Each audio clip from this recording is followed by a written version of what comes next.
Por que é tão difícil as pessoas acreditarem na ressurreição de Jesus? Eu coloquei aqui no slide alguns pontos. Por que eu acredito que está sendo difícil as pessoas acreditarem? Por que é difícil aceitar a ressurreição de Cristo? Bom, o que eu tenho colecionado por aí é que algumas pessoas falam: a Bíblia é um livro religioso e, portanto, lendário e mitológico. Para mim, uma relação meio assim, forte demais, e não necessariamente embasada em argumentos históricos. Outras pessoas dizem: o problema é que as escrituras misturam fatos históricos com propaganda política. Você não pode acreditar na versão dos vencedores. Outros dizem: a Bíblia não foi escrita com critérios da historiografia moderna, então não tem que aceitar que uma coisa aconteceu só porque está escrito lá. Também há um grupo que dizem: o relato é fantástico demais para ser verdade. E há aqueles que apontam as contradições no relato como motivo para que ele seja fantasioso. Bom, e então, Rodrigo? Podemos acreditar na ressurreição ou não? Eu vou começar pelo que dizem os críticos. Um dos grandes paladinos da filosofia cética foi David Hume. E David Hume, apesar de eu não concordar com David Hume, nem com o ceticismo dele, eu aprendi na minha carreira acadêmica a valorizar os dons ou as qualidades do meu opositor intelectual, de quem eu não concordo. Eu não vou usar agora o argumento do espantalho, o argumento ad hominem, para poder simplesmente desdizer alguém e falar: ele é um burro, é um idiota, um perdido. Não, eu discordo de David Hume, mas ele era um intelectual de primeira grandeza. Agora, também não vou cair no outro extremo do argumento por autoridade, porque ele era um intelectual de primeira grandeza, eu tenho que automaticamente concordar com ele. Não é bem por aí, não. Não é de jeito nenhum por aí. Eu acho que se for assim, eu estou sendo apenas um mero refletor do pensamento alheio, eu não estou tendo um pensamento autônomo. Tem muita gente aí que tem apenas, ele reflete o que o outro diz. Então vamos lá. Em síntese, não é argumento do espantalho. Eu vou simplificar o que David Hume falou apenas para facilitar para você, tá bom? Mas também não estou citando mal o argumento dele. Eu estou apenas simplificando, não tornando um espantalho para argumento do espantalho, tá bom? Em síntese, o David Hume, ele diz que não pode validar, nenhum testemunho pode validar um milagre. Ele não aceita o testemunho: isso aqui aconteceu de alguém. Ele não aceita o testemunho de alguém para o milagre. Primeiro que ele diz o seguinte: em primeiro lugar, o milagre nunca pode ser verdadeiro porque ele fere as leis da natureza. Em segundo lugar, o milagre não pode ser verdadeiro porque ele acaba sendo uma explicação maior do que o fato. Então, quando tem uma explicação grande demais, não, é melhor a explicação mais simples. No caso, por exemplo, da ressurreição de Jesus, que David Hume batia com força na ideia de milagres, especialmente o milagre da ressurreição de Jesus. Ora, a explicação de que Jesus morreu e o corpo foi roubado é muito mais simples e palatável do que aquele ressuscitou e comeu. Então, eu prefiro ficar com a explicação mais simples. Em terceiro lugar, David Hume também dizia que os milagres, se fossem verdadeiros, eles se repetiriam ao longo da história. Como, por exemplo, as maçãs caindo da lenda lá de Newton, que Newton teve a teoria a lei da gravidade, sistematizou a descoberta da lei gravitacional, mas dizem que aquele episódio da maçã caindo na cabeça de Newton é lenda. Seja como for, maçãs sempre caem. Então, quando alguém fala: eu vi uma maçã caindo, isso é factível, é presumível de se acreditar, porque outras pessoas viram maçãs caindo em vários lugares. Maçãs caem mesmo, isso é normal. Eu não preciso de fé para isso. Mas um homem ressuscitar, se isso fosse verdade, esse fenômeno, segundo David Hume, deveria, em primeiro lugar, não transgredir as leis da natureza, deveria ser testemunhado por todo mundo, não apenas por um grupo, e também deveria se repetir ao longo da história. Esse argumento todo que o David Hume chama é chamado de princípio da analogia. Bom, o problema agora vem a minha crítica ao David Hume. Também vou dar de uma maneira sintetizada. O problema de David Hume é que ele vivia ainda respirando os ares do universo de Isaac Newton, que, diga-se de passagem, era cristão e acreditava na ressurreição de Jesus. Fechei parênteses. E Newton tinha ainda trabalhado com a ideia de um universo mecânico, com leis muito bem estabelecidas e tudo mais. E esse pessoal da era do iluminismo ali, porque o David Hume, ele viveu pouco tempo depois de Newton, e ele morre ali perto da época da Revolução Francesa. Então, todo mundo pensava num universo muito mecânico, com leis muito precisas, com coisas previsíveis e tudo mais. David Hume não alcançou a era de Einstein, nem de Hubble, muito menos da física quântica moderna. Na era de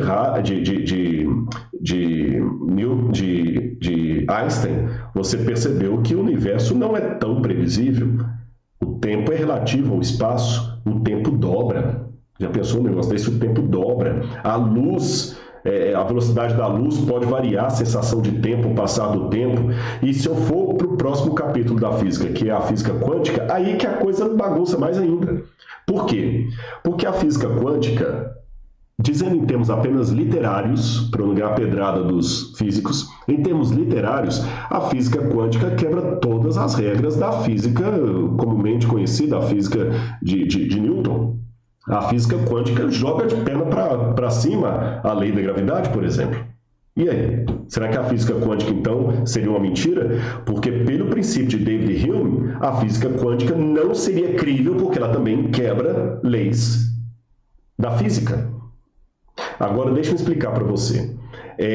Quando eu falei assim, estou usando essa questão de quebra-leis apenas em termos literários para não ganhar pedrada dos físicos, é que, a rigor, uma lei não quebra a outra. O que acontece é uma suspensão de uma lei permitindo que outra ocupe o lugar. Por exemplo, se eu pegar um objeto e jogar para cima, enquanto esse objeto estiver subindo, ele, de certa forma, anula, entre aspas, a lei da gravidade.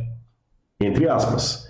Porque a lei da propulsão acaba tendo mais força sobre o objeto e faz com que ele suba ao invés de cair. É outra lei da física. Tem um momento no ar em que as duas leis entram em igualdade e esse objeto, num nanosegundo, para no ar. Depois, ele começa a descer. Quando ele começa a descer, a lei da gravidade assume a predominância sobre ele e a lei da propulsão fica suspensa.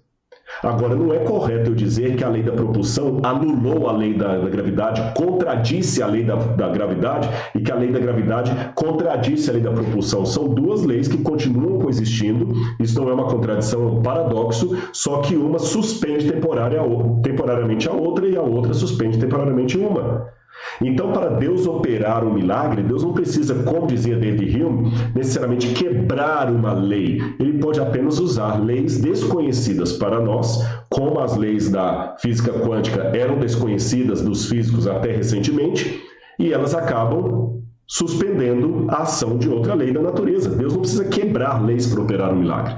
E quando ele fala, mas o milagre tem que ser repetido, como as maçãs caindo, eu falei que ele usa aqui o princípio da analogia. Eu gostaria de responder com o princípio da meta-analogia. Se uma coisa, para ser histórica, para ser real, tem que repetir várias vezes na história, então eu não posso acreditar, por exemplo, no Big Bang. Porque o Big Bang, para aqueles que acreditam na teoria do Big Bang, ele só aconteceu uma vez. E mais, ele aconteceu quebrando toda a lógica. Tem até alguns físicos agora, na onda do Stephen Hawking, que ainda estão tentando, através de ideias de multiversos e outras ficções científicas aí, porque multiverso não foi provado, não foi, é uma coisa que foi aventada, mas através disso aí estão querendo dizer que não, havia alguma coisa antes que permitiu o Big Bang, mas o fato é, como vários cosmólogos têm dito, o Big Bang, para ser factível, ele tem que ser o momento zero. Antes do Big Bang não havia nada. Não havia gravidade, não havia espaço, não havia tempo, não havia matéria, não havia energia. E contrariando tudo isso, de repente surgiu algo. O Big Bang é um milagre que, pelos critérios de David Hume, eu não poderia aceitar. Então, usando o princípio da meta-narrativa, da meta-analogia contra o princípio da analogia, eu digo, então, se eu não posso aceitar a ressurreição, porque isso não acontece todo dia, 5 horas da manhã, eu também não posso aceitar o Big Bang, porque isso também não acontece todos os dias, 5 horas da manhã. Esse é o ponto. David Hume, então, ele falou num contexto que hoje o argumento dele não se sustenta. E, aliás, só um parênteses aqui para você que está me assistindo, que talvez seja um ateu ou cético. Você há de convir comigo. Mesmo que você não acredite em Deus, você acha impossível o homem ressuscitar, impossível desistir, convenhamos. Tem que ter muita fé para acreditar que do nada algo surgiu. E isso também é um milagre, no sentido mais exato da palavra. Porque se milagre significa algo surreal, algo contra toda a lógica, algo contra toda a expectativa, o início do universo, seja ele para um Big Bang ou para outro fator, é um milagre. Porque houve um tempo em que tempo não havia. Houve um tempo em que nada havia. E nada mais nada é igual a nada. Nada vezes nada é igual a nada. Ex nihilo nihil fit. Do nada, nada se faz, já diz o adágio latino. Então, aí vem Parmênides e pergunta: por que há algo ao invés de nada? Por que existe algo ao invés de nada? Você há de admitir que foi um milagre a existência. Mesmo que você seja um ateu de carteirinha, convicto do seu ateísmo, pelo menos um milagre você vai ter que acreditar. O milagre da existência.